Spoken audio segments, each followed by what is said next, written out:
Dragon Ball FighterZ is seemingly the one fighting game that will refuse to ever stay down. Originally being released in 2018, Dragon Ball has had limited developer support for around the past 3 years, occasionally getting massive updates once a year, but not much more than that. After the rollback update, just about everybody thought that the game was done and finished. However, due to recent developments, it seems that the tides are shifting, and there's a chance that Dragon Ball may be getting a second life. So, let's talk about the future of Dragon Ball FighterZ. For a quick recap, Dragon Ball FighterZ originally came out in 2018 to a lot of fanfare. It's generally considered one of the greatest fighting games of all time, managing to drag a bunch of different people from different fighting games and put them all against each other in one place. FighterZ had a very long run in the competitive scene of the FGC, but by 2022 it was starting to get a little bit old. ArcSys games normally only last for around 4 or 5 years. The developers of the game announced their final DLC character, Labcoat 21, as well as a major balance patch that's going to come out alongside her. The year after that, rollback was announced for the game, and then the year after that, it was eventually implemented. The rollback update seemed like the final thing that the game was going to get though. Arc System Works as a company had been making a pretty big effort to go and add rollback to their old games. And while Dragon Ball definitely got rollback, it wasn't without a few problems. See, FighterZ was a joint effort between Arc System Works and Bandai Namco. Bandai Namco held the rights, and Arc System Works did a large amount of the actual development. However, the rollback update needed time and manpower needs money. A couple of weeks after the rollback was officially implemented into Dragon Ball FighterZ, news articles started circling around saying that Arc System Works and Bandai were not on speaking terms with each other. No real site was ever sourced. However, the general consensus from the Dragon Ball fanbase was that the rollback update had been a bit of a breaking point for the two companies. This makes sense. Arc System Works puts a lot of value into rollback netcode, having it in basically all of their fighting games nowadays, whereas Bandai Namco are a little bit slower to adopt this. A dispute between money between the two companies could very easily be imagined, and thus that was kind of the thing that people went with. Dragon Ball getting another fighting game also didn't help, with Sparking Zero releasing seeming to be the final death nail in Dragon Ball FighterZ's coffin. It was finally over. After many long years, Dragon Ball FighterZ had seemingly come to the actual end of its development cycle. Its life cycle? Oh, no. Absolutely not. As long as the country of France still exists, I think there will be a scene for Dragon Ball FighterZ. But the game definitely looked like it had finished. And the patches that came out for it seemed more and more like the developers were pretty much done. The patches from Labcoat 21 onwards were extremely sporadic. However, they adjusted a large amount of things in the game, generally being a yearly event in which the power of the game got boosted up by a crap ton. Every single patch that came out for Dragon Ball came with a little bit of drama, as characters were now doing more and more ridiculous shit. However, the last patch came out, and while there were definitely problems with it, people seemed content. And thus, Dragon Ball FighterZ was left to the community, and development could finally rest. At least that's how the story went. At EVO France, to the surprise of literally everyone, after announcing another World Tour-like event, Dragon Ball FighterZ came out with a brand new update. One that changes every single character and adds new things for every character to do once again. However, alongside this, there was an announcement of a final DLC character. Super Saiyan 4 Goku from Daima? I think that's the name of it. I don't have it in my script. This was a shock to everyone. Remember, Dragon Ball hasn't had a new character in 3 years. Once Goku comes out, it'll be closer to around 4. 4 years is around the same length of the active development period.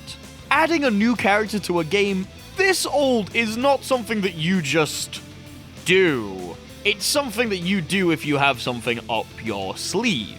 But no one was really expecting much from it. People expected ArcSys' new game, Marvel Tokon, to have some kind of announcement at EVO France, but there wasn't any. maybe Marvel Tokon showed its hand a little bit too early, and thus Arxis needs to keep something to tide people over while they get more news. So they announce a Dragon Ball character that they can work on in the background while Tokon finishes development. It's a very flawed theory, but it's one that sounds relatively decent. However, that didn't matter. Dragon Ball was back, at least for a little bit. The new patch came out, and oh my god, it is...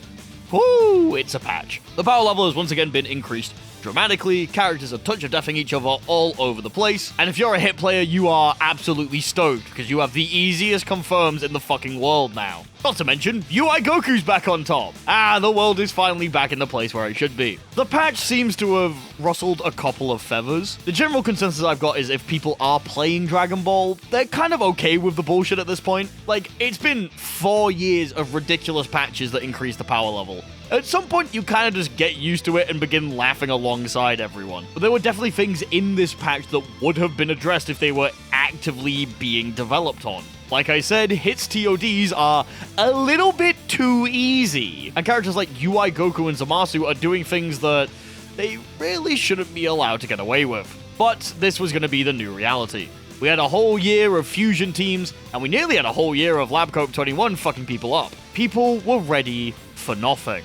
So that made the news of something even more interesting. On the 16th of October, the Dragon Ball's Games account put out a tweet saying that they have identified several issues affecting the game, and they are working on a fix that will address it in the future.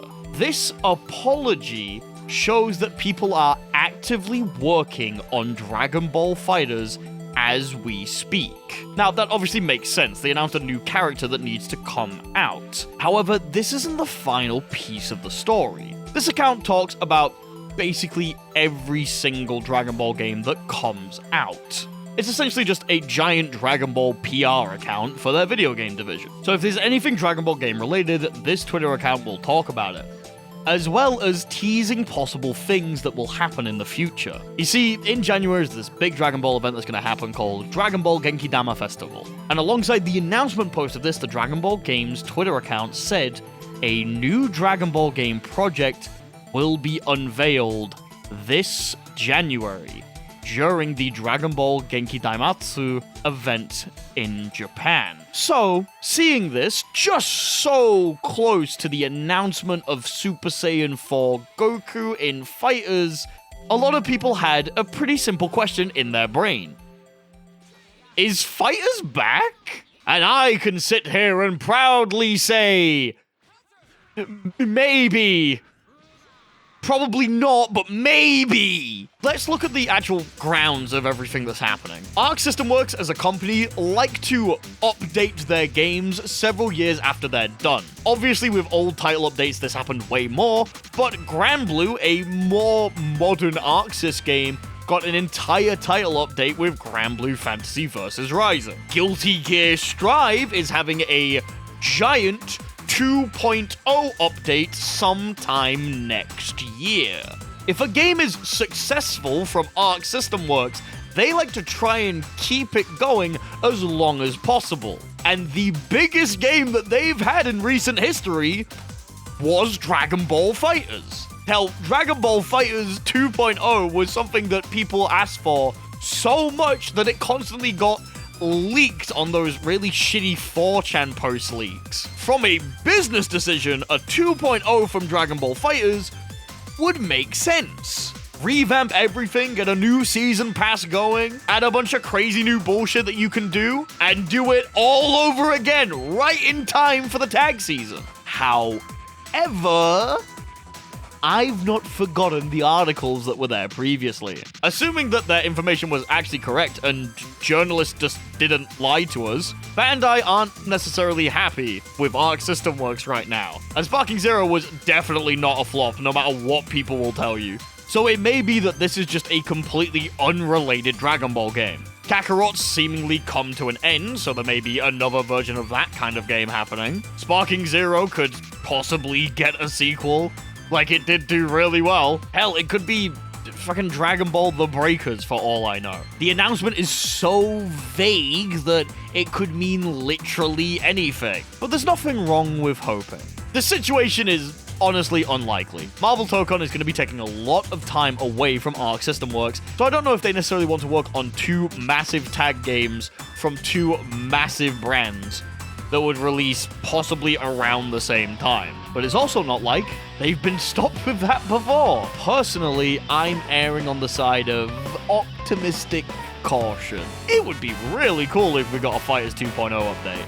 Like a really cool. But also, I'm not gonna big myself up just in case it doesn't happen. If you want to go and excite yourself, do it in the comment section down below.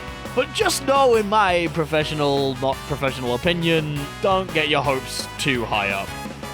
Thank you for watching. I'm streaming right now. Sorry for no Patreon read on this one. It was kind of a sloppy throwaway video. Okay, thank you everyone. Bye. Go to the stream. Or bye. Or go to the stream. Or bye. Or go to the stream. Or bye.